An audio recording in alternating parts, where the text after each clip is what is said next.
여러분 안녕하세요, 톡산입니다. 오늘은 DJI 오즈모 액션 5 프로랑 오즈모 포켓 3를 비교하는 영상을 준비했어요. 요즘 방송국들도 이 두 제품들로 싹 다 교체를 했다고 하죠. 그만큼 똑똑하게 잘 만들어진 제품들인데요. 두 제품에 대한 리뷰는 제가 아주 자세하게 리뷰로 남긴 적이 있어요. 그런데 그 리뷰 영상 댓글에서 생각보다 많은 분들이 이 두 제품 중에서 뭘 살지 고민하신다는 걸 알 수가 있었는데요. 마음 같아서는 두 제품 모두 갖고 계시는 게 좋다라고 말씀을 드리고 싶지만 장비에 대한 투자를 모두가 100%로 하는 건 아니니까 그 중에 꼭 하나만 선택을 한다면 어떤 제품이 좋을지 오늘 리뷰 영상을 보시면서 아실 수 있을 거라고 생각을 해요. 여러 경우를 비교해 봤습니다. 지금부터 리뷰 시작할게요. 걷거나 뛰는 촬영부터 볼게요. 말하는 사람은 화면에서 빠져있고 눈앞에 상황을 담을 때인데요. 결과물을 봤을 때 영상의 안정성을 두고 보면 조금 더 안정적으로 느껴지는 건 액션5예요. 액션5는 디지털 안정화를 하고 포켓3는 삼축 짐벌을 통한 광학식 안정화를 하는데요. 액션5의 촬영물은 호라이즌 밸런싱 4K 촬영을 했어요. 17mm 화각이고요. 카메라 각도가 45도까지 기울어도 기울지 않은 것처럼 영상의 중심을 잡아주는 모드예요. 걸어다니는 반동보다 적게 카메라가 위아래로 살짝씩 흔들리고 있고요. 주변부가 울렁거리긴 하지만 전반적으로 준수한 결과물이에요. 이 정도면 영상으로 사용해도 괜찮을 정도인데 화면이 넓게 촬영이 되기 때문에 영상을 보는 사람도 어지러움을 덜 느끼게 됩니다. 포켓3의 결과물을 보면요. 걸어다니는 화면에 있어서는 액션5와 안정화의 정도는 비슷하게 느껴지는데요. 뛰면서 촬영한 결과물을 보면 시청하는 사람이 다소 울렁거릴 수 있는 화면이 연출되더라고요. 광학식 짐벌도 훌륭하지만 보는 시청자의 그 입장에서는 화면이 넓게 촬영된 것이 영상을 보기에 조금 더 편하다라고 느꼈습니다. 결론은요. 걸으면서 촬영할 땐 두 제품 모두 결과물은 비슷하게 안정됩니다. 포켓3가 삼축 짐벌이기 때문에 위아래로 흔들리는 건 어쩔 수 없기 때문이에요. 그리고 뛰면서 촬영할 땐 디지털 안정화를 하는 액션5 프로의 결과물이 보다 안정돼 보입니다. 자, 그럼 셀피 모드로 걸으면서 촬영할 때를 볼게요. 이때의 영상 안정도는 둘 다 괜찮아요. 이 경우에 있어서는 두 제품의 스펙 차이가 느껴지는 건 센서 크기가 있을 것 같고요. 결과물 영상에 있어서 어느 것이 더 좋다라는 거는 취향 차이가 좀 있을 거라고 보는데요. 액션5부터 볼게요. 영상 전반에 있어서 안정적입니다. 화사하게 촬영이 돼요. 인물 뒤로 담는 내용이 많기 때문에 여행지나 주변 환경을 소개해 주시는 분들이 선택하면 좋아 보일 결과물이에요. 그럼 포켓3를 볼게요. 인물의 얼굴이 영상 화면의 대부분을 차지합니다. 주변부는 심도 효과로 흐리게 보이죠. 이 경우는 인물 중심의 브이로그에서 사용하시면 좋을 결과물이에요. 예를 들면 패션을 소개하는 브이로그라고 하면 인물이 하는 귀걸이나 화장과 같은 것들이 조금 더 집중될 수 있는 결과물이겠죠. 이것이 바로 제가 앞서 말씀드린 취향 차이의 부분인데요. 포켓3가 자연스러운 심도 효과를 줄 수 있는 건 센서 크기가 차이 나기 때문이에요. 포켓3는 1인치 센서, 그리고 액션5는 1.3분의 1인치 센서거든요. 포켓3의 센서가 조금 더 큽니다. 그래서 심도 효과를 줄 수가 있고 포켓3의 결과물에 있어서 인물이 더 화사하게 촬영되는 걸 볼 수가 있는데 이것도 센서 크기가 더 크기 때문에 빛을 더 많이 받을 수 있기 때문인데요. 이 영상에서도 포켓3의 센서 크기가 더 커서 빛을 더 많이 받고 있다는 걸 알 수 있어요. 제가 설정 변경의 오류로 액션5 프로는 화면 보정에 더 유리한 D록으로 촬영을 했고요. 포켓3는 조금 더 불리한 기본 색감으로 촬영을 했는데요.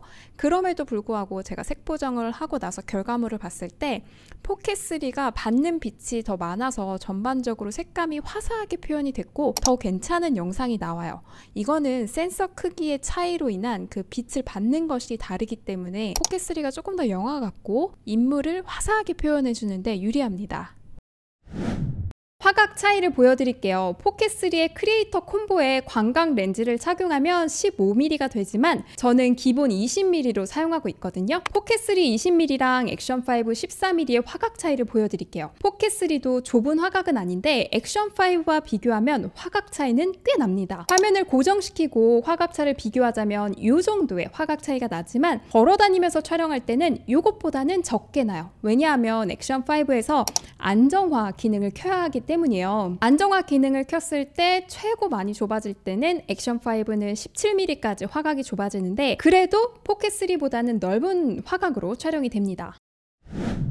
자, 그럼 색감을 볼게요. 두 제품을 기본으로 두고 촬영했을 때의 색감 차이는 예상하시겠지만 센서 크기가 더 큰 포켓3의 색감이 더 화사하고 입체적으로 촬영이 돼요. 인물이나 패션 중심의 일상 브이로그를 찾으시는 분들은 포켓3가 색감적인 부분에서는 훨씬 더 좋으실 거예요. 심도 효과도 자연스럽게 들어가다 보니까 이 작은 카메라에서 이런 결과물이 나오나 싶게 결과물이 진짜 좋거든요. 액션5의 그 색감이 나쁘다라는 이야기는 아니고 포켓3가 정말 특출나게 좋은 결과물을 내요. 쉽게 이제 제 경우를 말씀드리면 저는 자리에 앉거나 한 자리에서 고정해둔 상태로 촬영할 때는 포켓3를 무조건 꺼내거든요. 영상 색감이 더 예쁘고 무엇보다 심도가 들어가다 보니까 영상 퀄리티가 한 단계 높아져요. 그리고 액션5 같은 경우에는 극한의 광각이기 때문에 인물의 얼굴이 중심에서 벗어나면 비율이 살짝 이상해지기도 한다는 점. 그래서 액션5 프로로 촬영을 하실 때는 인물을 중심에 잘 맞춰야 된다. 요거 기억하시면 좋을 것 같아요. 디로그로 촬영한 결과물을 색 보정을 했을 때 차이가 궁금하시죠? 색감 차이는 비슷하긴 하지만 그래도 조금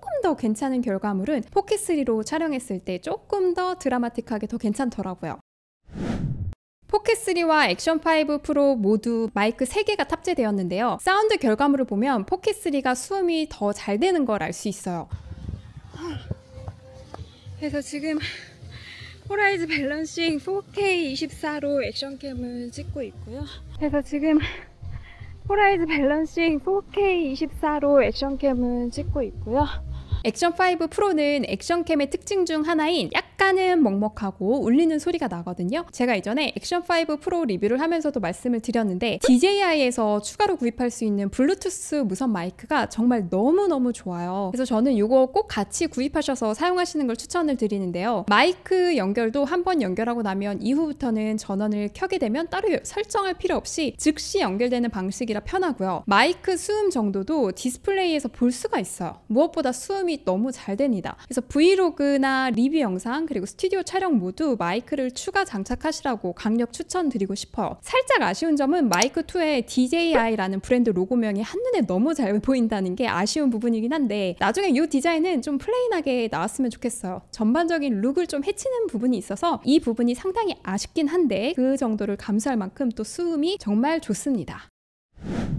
포켓3의 센서가 더 크니까 저조도 차이의 결과도 예상을 하실 거예요. 당연히 포켓3가 좋죠. 얼마나 차이가 나는지 보여드릴게요. 제가 지난 액션5 프로 리뷰 영상에서도 말씀을 드렸는데 일반 촬영으로는 액션5 프로 저조도가 완전 좀 별로거든요. 저조도 모드로 설정해도 별로예요. 그래서 제가 지난번 영상에서 저조도 설정 값을 알려드렸잖아요. 해당 설정 값으로 촬영했을 때 기준으로 비교를 해보겠습니다. 다 촬영해봤는데 그 결과값이 가장 괜찮더라고요. 포켓3도 마찬가지로 기본으로 탑재된 저조도 모드가 있긴 한데 이게 좀 별로예요. 그냥 가장 기본으로 촬영했을 때가 결과물이 더 낫더라고요. 왜냐면 포켓3는 워낙에 저조도 상황에서 깨끗하게 촬영이 되는 카메라라서 굳이 저조도 모드로 설정 안 하셔도 될 것 같아요. 자, 그럼 비교를 해보겠습니다. 아무리 액션5에서 저조도 모드로 세팅을 해두고 개선을 해보려고 해도 포켓3의 결과물이 100만 배 낫거든요. 액션5 프로도 뭐 저조도에서 액션캠이 낼 수 있는 수준에서 좀 괜찮은 수준이다 라고 저는 보고 있긴 하지만 그래도 포켓3의 결과물을 딱 보다 보면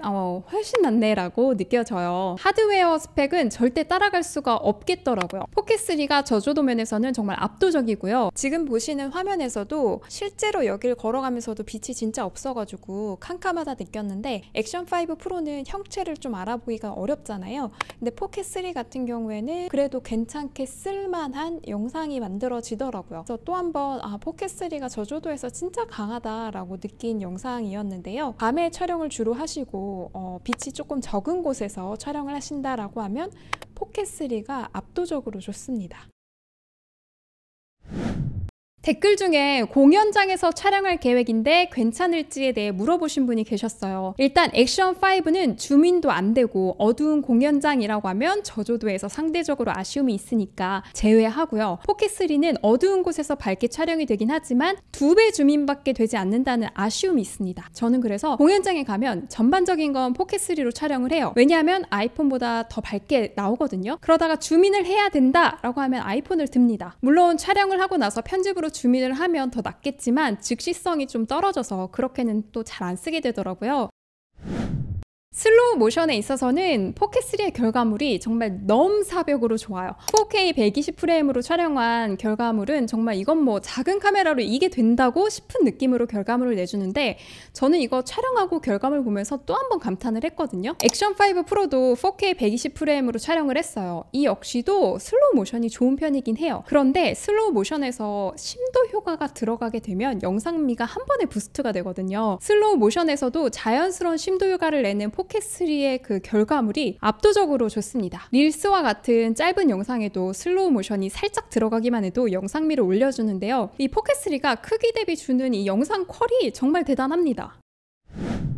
포켓3에도 액션5 프로에도 모두 인물 추적 기능이 들어가 있는데요. 피사체를 고정시키면 피사체의 움직임에 따라 카메라가 움직여서 초점을 맞춰주는 건데, 포켓3는 실제로 카메라가 움직이면서 피사체를 따라가면서 촬영되는 방식이고요. 액션5 프로는 카메라는 고정이 되어 있는데 촬영된 장면을 크롭시켜서 피사체를 고정시킨 채 촬영된 것처럼 결과물을 만들어주는 방식이에요. 결과물에 있어서 이것도 포켓3를 액션5 프로가 따라갈 수가 없습니다. 액션5 프로는 사실 이 기능을 안 쓰는 게 나을 정도로 크롭된 화면을 보여주기 때문에 추천드리고 싶은 촬영법은 아니에요. 그런데 포켓3는 이 기능이 충분히 쓸만하고 유용합니다. 스포츠 할 때, 아니면 요리 촬영할 때, 브이로그 등등등 정말 다양하게 활용하시기 좋아요. 세로 영상을 염두에 두신다면 꼭 아셔야 할 포인트가 있는데요. 포켓3는 세로 촬영 시에 4K가 안 돼요. 3K까지 되는데요. 액션5 프로는 카메라 방향을 바꿔서 세로로 촬영을 하면 4K 촬영을 할 수도 있죠. 요즘은 1080보다 4K 촬영을 주로 하는 그런 추세이기 때문에 세로 영상을 주로 촬영하신다면 저는 액션5 프로로 추천을 드리고 싶어요. 그리고 오즈모 포켓3는 슬로우 모션 세로 촬영이 안 돼요. 슬로우 모션으로 돌리면 가로로 촬영이 되는데요. 저는 그래서 카메라를 옆으로 돌려서 촬영을 했어요. 포켓3 슬로우 모션을 세로로 촬영을 한 결과물을 보면 화질도 저하가 좀 되더라고요. 더군다나 세로 촬영은 좀 좁은 화면에 담는 내용이 많아야 되잖아요. 더 넓은 화각으로 촬영되는 액션5 프로의 결과물이 훨씬 더 볼 게 많다고 느껴지거든요. 세로 영상은 액션5 프로가 좋습니다.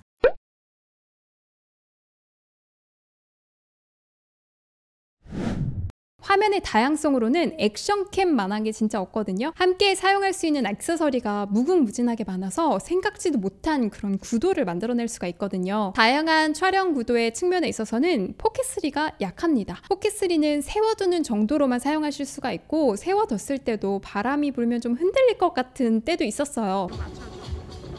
바람에 날아가려고 안 해봐.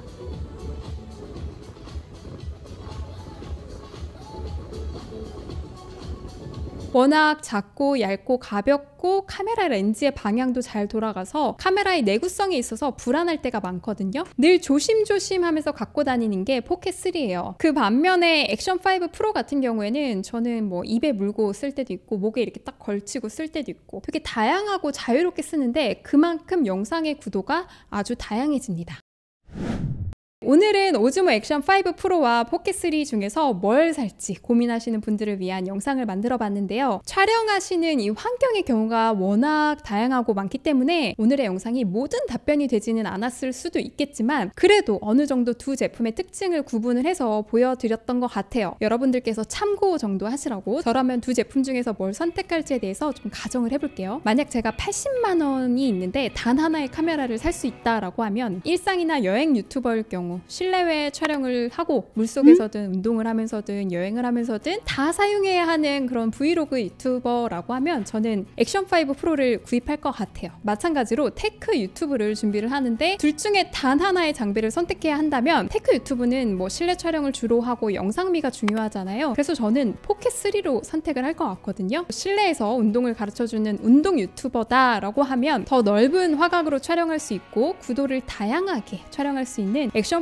프로를 선택할 것 같고요. 요리법을 알려주는 요리 유튜버다라고 하면 그때도 액션5 프로를 선택할 것 같아요. 그러니까 구도를 공중샷으로 잡을 수 있고 화면에 놓침 없이 잡을 수 있기 때문인데 생각해보니까 이게 단 하나의 카메라로 무엇을 선택할 것인가에 있어서 범용성이 좋은 액션5 프로를 주로 선택을 하게 되는데 그러니까 범용성의 장점이 액션5 프로라면 영상의 퀄리티를 높여주는 건 포켓3라고 정리를 하고 싶어요. 두 제품을 두고 뭘 사야 될지 단 하나의 그 장비 구비로 고민하시는 분들에게 오늘의 영상이 도움이 되셨으면 좋겠고요. 오늘 영상 도움이 되셨다면 좋아요 많이 눌러주시고요. 오늘 영상 봐주셔서 감사하고요. 그럼 우리 다음 영상에서 만날게요. 안녕!